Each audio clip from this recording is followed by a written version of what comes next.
আচ্ছা, controversial matter এমন একটা জিনিস যেটা শুরু হলে কিন্তু এত সহজে শেষ হয় না। এবং ইরান নিয়ে আপাতত শুধুমাত্র ইন্ডিয়া না, সৌদি আরবিয়া থেকে আল নাসের তারাও কিন্তু বিভিন্ন রকমের প্রতিবাদ জানাচ্ছে বা তারাও নতুন করে অ্যাডভাইজারি দিচ্ছে। কি আসছে আপডেট অবশ্যই শেয়ার করবো। আর ইন্ডিয়া গভর্নমেন্ট কালকে কি নোটিফিকেশন দিয়েছে সেটাও কিন্তু অবশ্যই প্রত্যেকের জানা দরকার রয়েছে। আর তার পাশাপাশি ইস্ট বেঙ্গল তারা প্রায় কোচ চূড়ান্ত করার পথে রয়েছে। আর একটা আপডেট মোহনবাগানকে নিয়ে রয়েছে, সেটা আলটিমেট ডার্বির আগে ফুলফিল হবে কি না সেই নিয়ে বিস্তর যা জল্পনা চলছে, অবশ্যই নিজের যা ওপিনিয়ন অবশ্যই শেয়ার করব। দেখো, প্রথম কথা কন্ট্রোভার্সি নিয়ে হোক, কারণ ইরান এবং ভারত এই যে একটা সিচুয়েশন আপাতত তৈরি হয়ে রয়েছে মোহনবাগান খেলতে না যাওয়ার সময়টা থেকে, সেটা নিয়ে কিন্তু বিস্তর জলঘোলা চলছে। মানে ইরান থেকে ওরা রীতিমতো কান্নাকাটি করছে যে আমাদের ভাই ট্রাক্টর এসিকে এখানে 3 পয়েন্ট দিয়ে দাও, মোহনবাগান আসেনি, তারা ভয় পেয়ে গেছে, তারা সিচুয়েশনটাকে শুধুমাত্র অন্যভাবে দেখানোর চেষ্টা করছে। ইরান একদম শান্ত পরিবেশের মধ্যে রয়েছে, যতই খেলা চলাকালীন মাথার ওপর দিয়ে মিসাইল উড়ে যাক না কেন, আমরা কিন্তু শান্তিতে রয়েছি, আমরা এখানে কিচ্ছু করছি না। ওই হালকা একটু কালিফটকা ফাটছে আর সেটা দেখে মোহনবাগান ভয় পেয়ে গেছে। দেখো, লিটারেলি কালকে আমাদের দেশ থেকে নোটিফিকেশন জারি করা হয়েছে যে ইরান যাওয়াটা এই মুহূর্তে বন্ধ থাকলেই ভালো হবে।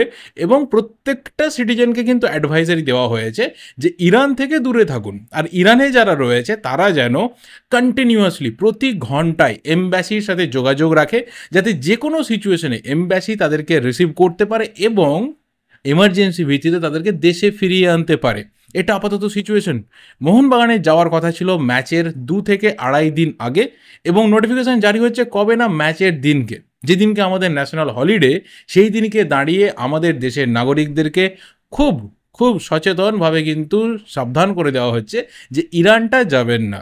এবার এই মতো অবস্থায় যদি মোহনবাগান ইরান পৌঁছেও যেত, যে ডেয়ারিং একটা মেন্টালিটি, চলো মাউন্টেন ডিউ খেয়ে নিয়েছি, ডারকে আগে জিত হয়, চলো ইরান চলে যাওয়া যাক, সেখানে একটা ফাটিয়ে ফুটবল খেলা হবে, 5, 7, 10 যাই গোল খায় না কেন, আলটিমেট আমরা যাচ্ছি, দেখো আমাদের প্রমাণ করতে হবে যে আমরা ভয় পাই না।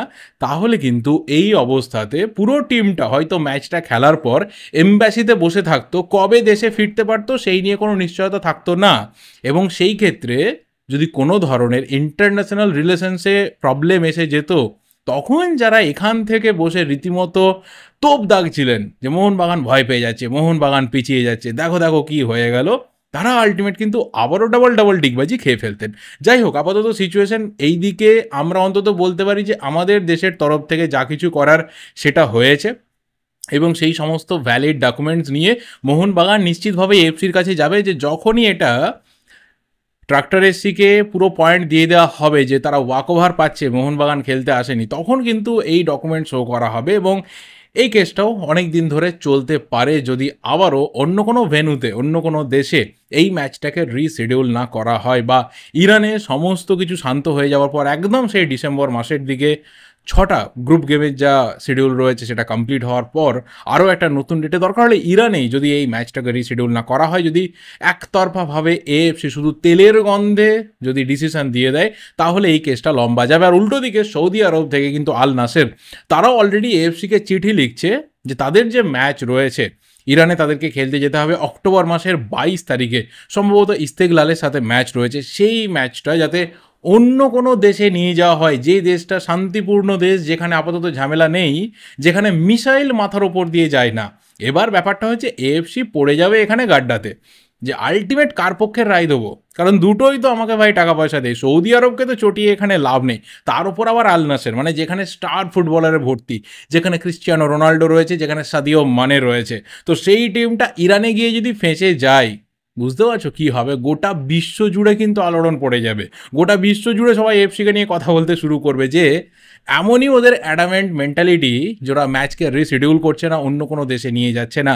আর একদম সেই অক্টোবর 22-এর ম্যাচ, ততদিনে কী পরিস্থিতি থাকবে আমরা কেউ আন্দাজ করতে পারছি না। আজ থেকে 19 দিন পর সেই ম্যাচকে যদি তড়িঘড়ি এখনই রিশিডিউল করে দেওয়া হয়, অন্য কোনো দেশে নিয়ে যাওয়া হয়, তাহলে কিন্তু মোহনবাগান ক্যাক করে গিয়ে এফসির গলাটা চেপে ধরবে যে আমাদের যখন 2 তারিখের ম্যাচ ছিল, ঠিক তার 1 দিন 2 দিন আগে যখন মাথার উপর দিয়ে মিসাইল উড়ে যাচ্ছিল, আর সেই তাবরিজ থেকে বেশি উঠছিল ম্যাচ চলাকালীন, সেখানে মিসাইল উড়ছিল, তখন ভাই তোমরা কি করছিলে? আলটিমেট যা কিছু হবে এএফসিকে কিন্তু ভাবনা চিন্তা করতে হবে। ফাটা বাঁশে তোমাদের গলে গেছে, এবার দেখো এখান থেকে কী করে মুক্তি পাবে। এরপর অবশ্যই কথা বলতে হবে ইস্টবেঙ্গলকে নিয়ে, কারণ ইস্টবেঙ্গলের কোচ চূড়ান্ত হওয়ার কিন্তু সময়সীমা সামনের দিকে এগিয়ে চলে আসছে। কালকে ভিডিওতে কথা বলেছিলাম যে ডার্বি অর্থাৎ কলকাতা ডার্বি, ইস্টবেঙ্গল মোহনবাগান ডার্বি, সেই ডার্বির আগেই কিন্তু ইস্টবেঙ্গল ম্যানেজমেন্ট চাইছে যে কোচ চূড়ান্ত করে নেওয়া যাক, কারণ এর থেকে বেশি দেরি করা যাবে না। বিনো জর্জকে একটা লিমিটেড টাইম দেওয়া হবে এবং তারপর কোচ নিয়ে চলে আসা হোক। অলরেডি অ্যান্তোনিও লোপেজ হাভাস বা ইভান ভোকোমানোভিচ তারা কিন্তু জানিয়ে দিয়েছেন যে সম্ভব না আপাতত। হাভাসের ব্যাপারটাও শেয়ার করেছিলাম যে ইন্টার কাশি এই ক্ষেত্রে তাকে ছাড়তে রাজি না, আর ইভান ভোকোমানোভিচ আপাতত নিজের দেশ ছেড়ে, নিজের পরিবার ছেড়ে অন্য কোথাও কোচিং করাতে তিনি যাচ্ছেন না। তিনি আপাতত ফ্যামিলিকে সময় দিচ্ছেন এবং লিটারেলি তিনি ইস্টবেঙ্গলের যে অফার ছিল সেটাকে একদমই পাশে সরিয়ে রেখেছেন, যে না, এই মুহূর্তে আমি কোনো কিছু অ্যাকসেপ্ট করতে পারছি না। এরপরে যে দুজনের দিকে মেন ফোকাস যায়, কালকেই কথা বলেছিলাম যে অসমর্থিত সূত্রে বিভিন্ন আপডেট আসছে যে অস্কার ব্রুজো, যার ইন্ডিয়াতে একটা সময় ভালো স্ট্রিন্ট কেটেছিল, আই লিগে তিনি কোচিং করিয়েছেন, আইএসএলে তিনি মুম্বাই সিটি এফসির অ্যাসিস্ট্যান্ট কোচ ছিলেন এবং পরবর্তী সময় তিনি বাংলাদেশে গিয়ে ভীষণ ভীষণ ফ্যান ফলোয়িং একটা ক্লাবে কাজ করেছেন। তিনি বাংলাদেশের ন্যাশনাল টিমে কোচ হয়েছেন, স্টপ গ্যাপ কোচ হয়েছেন, বহু কিছু তিনি কিন্তু করেছেন এবং সাবকন্টিনেন্টের ফুটবল বলো বা আমাদের ইন্ডিয়ান সয়েলের যে ফুটবলটা সেটাকে তিনি চেনেন।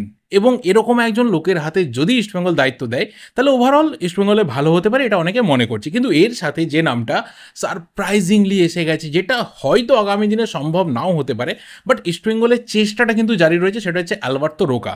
আলবার্তো রোকা এই মুহূর্তে বেঙ্গালুরুতে তিনি টেকনিক্যাল ডিরেক্টর বা স্পোর্টিং ডিরেক্টর পদে রয়েছেন, পুরোপুরি একটা নন ফুটবলিং পজিশন। এবং ফুটবলকে কিভাবে চালানো যাবে, ক্লাব কিভাবে পরিষ্কারভাবে চলবে, কিভাবে ফুটবলিং অ্যাক্টিভিটিস হবে, স্কাউটিং কিভাবে হবে, এই সমস্ত কিছু টোটাল অপারেশনসের দায়িত্ব কিন্তু প্রাক্তন কোচ আলবার্তো রোকার হাতে Bengaluru FC management, JSW group তারা দিয়ে রেখেছে এবং তিনি খুব সাকসেসফুলি কাজটা করছেন। তার কিছু ঝলক আমরা এই সিজনে অলরেডি দেখছি, আগেও আমরা দেখেছি। কিন্তু ন্যাচারালি কী হয়, তিনি কোচিং থেকে অনেকদিন দূরে রয়েছেন, এটাও মাথায় রাখা দরকার। সেই বেঙ্গালুরু এফসির কোচিং করানো, তারপরে তিনি দূরে রয়েছেন, মাঝখানে হায়দ্রাবাদে তিনি অ্যাডভাইজার ছিলেন। হায়দ্রাবাদ তাকে হেড কোচ করার সময় কিন্তু বার্সেলোনা থেকে তার অফার আসে, তিনি সেখানে কন্ডিশনিং কোচ হয়ে চলে যান রোনাল্ড কোম্যানের সহকারী হিসাবে। এবং তারপর তিনি সেখানে চাকরি চলে যাওয়ার পর, মানে রোনাল্ড কোম্যানকে বার্সেলোনা সরিয়ে দেওয়ার পর অটোমেটিক্যালি তার চাকরিও চলে যায়। তারপরে তিনি আবার ইন্ডিয়া ফিরেছেন এবং বেঙ্গালুরুতে এই অ্যাডমিনের দায়িত্বে রয়েছেন। তিনি কিন্তু কমপ্লিট যে ফুটবল কোচিং সেখান থেকে বহু বছর হলো দূরে রয়েছেন। সেটা আমার আন্দাজ আপাতত প্রায় 6 বছর সামথিং হয়ে গেল, যে যখন থেকে কার্লোস কোয়াদ্রাত বেঙ্গালুরু এফসি দায়িত্ব নিয়েছিলেন তখন থেকে কিন্তু আলবার্তো রোকা প্রায় কোচিং পজিশনে নেই বললেই চলে। মাঝখানে ওই বার্সেলোনা টাইমটা সেখানে তিনি কন্ডিশনিং কোচ ছিলেন। এবার ব্যাপারটা হচ্ছে যে ঠিক এই রকম অবস্থায় আবারও একজন এরকম কোচকে নিয়ে আসে, যেটা মোহনবাগান ফেঁসে গেছে, যে হোসে মলিনা। তিনি নিশ্চিতভাবে একজন বড় মাপের ফুটবলার ছিলেন, তিনি কোচিং কেরিয়ারেও ভালো কিছু কাজ করেছেন এবং তারপরে অ্যাডমিনিস্ট্রেটিভ কেরিয়ারে তো তার কেরিয়ারের সবথেকে বড় কাজ হয়েছিল যে স্পেনের পুরো ফুটবল সিস্টেমটার তিনি স্পোর্টিং ডিরেক্টর ছিলেন, তাও 1-2 মাসের জন্য না, 4 বছরের জন্য। কিন্তু কোচিং থেকে তিনি দূরে ছিলেন, 7 বছর তিনি কোচিং থেকে দূরে ছিলেন। সেই লোকটাকে এনে মোহনবাগান বসিয়েছিল, কিন্তু দেখা গেল যে তিনি আলটিমেট পুরো টিমটাকে নিয়ে ধাতস্থ হতে পারছেন না। তো সেরকম সম্ভাবনা কি আলবার্তো রোকাকে নিয়েও থেকে যাচ্ছে না? এই ক্ষেত্রে কিছুটা ফারাক রয়েছে। ফারাক এটাই যে আলবার্তো রোকা কিন্তু পরিষ্কারভাবে ফুটবল টিমের সাথে সরাসরি যুক্ত, যেটা হোসে মলিনা ছিলেন যে অ্যাডমিনিস্ট্রেশনের সাথে ডিরেক্টলি যুক্ত। ফুটবল টিমটাকে অত বেশি হয়তো তিনি কাজ থেকে কাজ করেননি, বাট আলবার্তো রোকার ক্ষেত্রে ব্যাপারটা হচ্ছে তিনি হায়দ্রাবাদ এফসি বলো বা বার্সেলোনা বলো বা পরবর্তীতে বেঙ্গালুরু বলো, তিনি কিন্তু ফুটবল টিমটার সাথে থেকে কাজ করেছেন। বিশেষ করে বার্সেলোনাতে তিনি কন্ডিশনিং কোচ হিসেবে কাজ করেছেন, সেখানে তিনি মেসির মতো ফুটবলারকে হ্যান্ডেল করেছেন, যেটা তিনি তার কেরিয়ারের শুরুর দিকেও কিন্তু করেছিলেন বার্সেলোনাতে। তো এরকম একজন কোচকে দায়িত্ব দেওয়াটা ইস্টবেঙ্গলের জন্য ভীষণভাবে গুরুত্বপূর্ণ হতে পারে। কিন্তু একটা ছোট্ট ফ্যাক্টর রয়েছে, সেটা হচ্ছে দুজনের বাজেট, দুজনের যে আস্কিং ফি রয়েছে সেটার কিন্তু ফারাক বিস্তর রয়েছে। তো স্বাভাবিকভাবে আলবার্তো রোকা যে লেভেলের কোচ, যেরকম হাই প্রোফাইল একটা নাম, তাকে নিয়ে আসতে গেলে প্রচুর খরচা করতে হবে। তার তুলনায় 3 ভাগের 1 ভাগ খরচা হয়তো অস্কার ব্রুজোকে আনতে গেলে ইস্টবেঙ্গলকে করতে হবে। তো এই জায়গাতে পুরো ডিল কিন্তু দাঁড়িয়ে রয়েছে এবং যা কিছু সম্ভাবনার সূত্র মিলছে সেখানে এটা পরিষ্কার হয়েছে যে অস্কার ব্রুজোয় হয়তো ইস্টবেঙ্গলের পরবর্তী কোচ, কারণ তিনি ফ্রি রয়েছেন, তাকে নিয়ে আসাটা খুব তাড়াতাড়ি হয়ে যাবে, খুব ইজি হয়ে যাবে এবং সেই ক্ষেত্রে নেগোসিয়েশনের খুব একটা দরকার পড়বে না। কিন্তু আলবার্তো রোকার ক্ষেত্রে যেহেতু তিনি অলরেডি একটা দায়িত্বে রয়েছেন, সেখান থেকে তাকে নিয়ে আসা এবং তাকে নিয়ে এসে কিন্তু অনেকটা হাই স্যালারিতে রিক্রুট করতে হবে। আর যদি সত্যি আলবার্তো রোকা আসে তাহলে একটা বিরাট বড় উলাটপুরাট হবে। মানে যে কোচকে তিনি দায়িত্ব দিয়ে বেঙ্গালুরু ছেড়েছিলেন, সেই কোচ চলে যাওয়ার পর ইস্টবেঙ্গলে তিনি যদি দায়িত্ব নেন তাহলে একটা বিরাট বড় উলাটপুরাণ। কারণ একটা সময় কার্লোস কোয়াদ্রা তিনি এই আলবার্তো রোকার আন্ডারে কোচিং শিখে তার অ্যাসিস্ট্যান্ট হয়েই কিন্তু কেরিয়ার শুরু করেছিলেন, কেরিয়ার চালিয়ে গেছেন। আর ইন্ডিয়ান ফুটবলে তার যা কিছু পরিচিতি হয়েছে বা সাকসেস তিনি যা কিছু পেয়েছেন, তার কিন্তু রাস্তাটা তৈরি করে দিয়েছিলেন এই আলবার্তো রোকা। তো তার কোয়ালিটি নিয়ে, তার প্লেয়িং স্টাইল নিয়ে, তার সাকসেস নিয়ে বা তার player management, dressing room management নিয়ে কারো কোনো রকম এখানে সন্দেহ নেই। কিন্তু জাস্ট একটাই ব্যাপার রয়েছে, সেটা হচ্ছে তার যে স্যালারি আস্কিং রয়েছে সেটা অস্কার ব্রুজোর থেকে অনেক বেশি, এবং তিনি বর্তমানে একটা দায়িত্বে রয়েছেন, সেখানে তিনি খুব রেসপন্সিবিলিটির সাথে কাজ করছেন। উল্টো দিকে অস্কার ব্রুজো, তিনি ফ্রি রয়েছেন, তিনিও ইন্ডিয়ান ফুটবলটাকে চেনেন, তিনি সাবকন্টিনেন্টের ফুটবলটাকে চেনেন, এবং এএফসি চ্যালেঞ্জ লিগে তার হাতে ইস্টবেঙ্গলও ভালো খেলতে পারে এরকম একটা সম্ভাবনাও রয়েছে।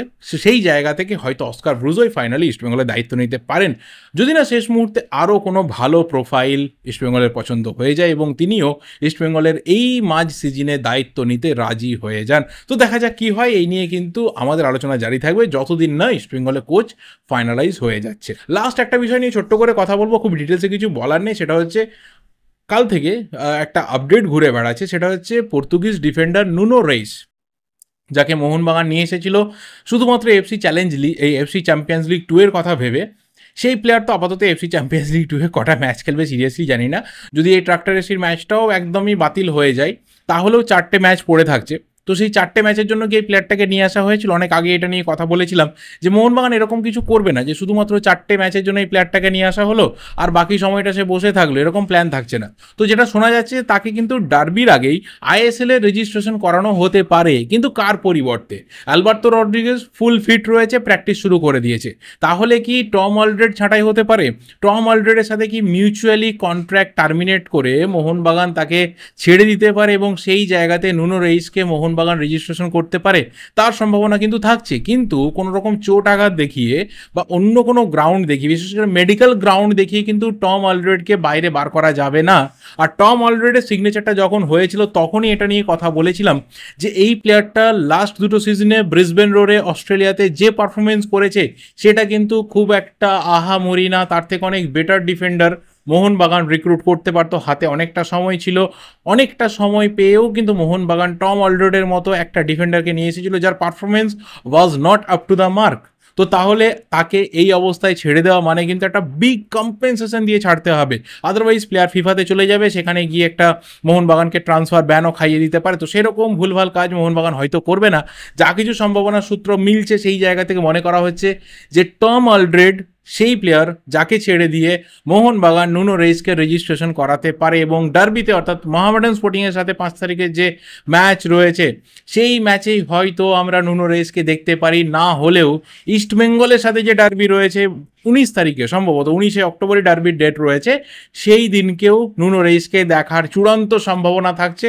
তো দেখা যাক কি হয়। তো এই জায়গা থেকে এই যে একটা পরিবর্তন হলো, এই যে একটা চিন্তাভাবনার হঠাৎ করে বদল ঘটে গেল, এটা কিছু মাস আগে হলে একটু সময় নিয়ে করলে আমার মনে হয় যে টম অলড্রেডের মতো একটা ডিফেন্ডারকে মোহনবাগানে নিয়ে আসতে হতো না, যার পারফরমেন্স এখনও অবধি মোহনবাগান ফ্যানেদেরকে 10%ও স্যাটিসফাইড করতে পারেনি। কি একটা দুটো ম্যাচে একটু আধটু ভালো মুভমেন্ট দেখানো ছাড়া, দু একটা ভালো ক্লিয়ারেন্স করা ছাড়া, খুব একটা ভালো ট্যাকেল করা ছাড়া, সেইভাবে যে একটা কোথাও লিডারশিপ, এটা কিন্তু টম অলড্রেড দেখাতে পারেনি। আজ থেকে 4 বছর 5 বছর আগে তার যা ফর্ম ছিল, পারফরমেন্স ছিল, সেখান থেকে দাঁড়িয়ে এখন অনেকটা নিচের দিকে। তো সেই জায়গাতে নুনো রেইস অনেক বেশি করে কিন্তু কোচকে প্র্যাকটিস সেশনে ইমপ্রেস করতে পেরেছেন, এবং তাকে নিয়ে যে জল্পনাটা ছিল যে অনেকটা সময় লাগবে তার কম্পিটিটিভ ফুটবলে ফিরে আসে, তার চোট আঘাতের সমস্যা রয়েছে, তার ফিটনেসের প্রবলেম রয়েছে, এরকম কিন্তু কিচ্ছু না। সেই মুহূর্তে পুরোপুরি ফিট, যদি 5 তারিখের ম্যাচের আগে রেজিস্ট্রেশন তার হয়ে যায়, কারণ ম্যাচের যে টাইমিং রয়েছে তার 48 আওয়ার্স আগে কিন্তু একটা প্লেয়ারকে রেজিস্ট্রেশন করিয়ে নিতে হয়।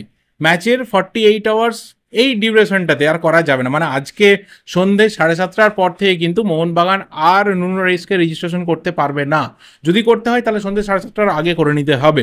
যদি সেটা হয় তাহলে আমরা একটা নতুন ফরমেশন আবারও মোহনবাগানকে দেখতে চলেছি। নতুন ডিফেন্ডার আসলে কিভাবে মলিনা ফরমেশন সাজান, কিভাবে 5 তারিখের ম্যাচ খেলা হয়, সেটা নিয়েও কিন্তু সবার আপাতত একটা বিরাট বড় চাপ আর টেনশন কাজ করবে, ভীষণ রকমের ক্যালকুলেশন কাজ করবে। আর সেই ক্যালকুলেশন নিয়ে কালকে লাইভ হবে, আসছি মেরিনার্স অন সাইড চ্যানেলে। তো তার পাশাপাশি কিন্তু আমার অন্যতম ফেভারিট ঋতবান এবং ময়দানের গপ্প তারাও থাকতে চলেছে। সো লাইভটা এনজয় করতে পারো, কমিউনিটি ট্যাবে আমি শেয়ার করে দিয়েছি, সেখান থেকে চেক করে নিও। যাদের ভালো লাগবে তার অবশ্যই এনজয় করো। এই ভিডিওটা এবার এই অবধি, ভালো লাগলে লাইক করো, শেয়ার করো, যা যা ওপিনিয়ন রয়েছে কমেন্ট করে জানাতে থাকো। দেখা হবে পরের ভিডিওতে। Till then subscribe the channel যদি নতুন হয়ে থাকো। Thank you and good by.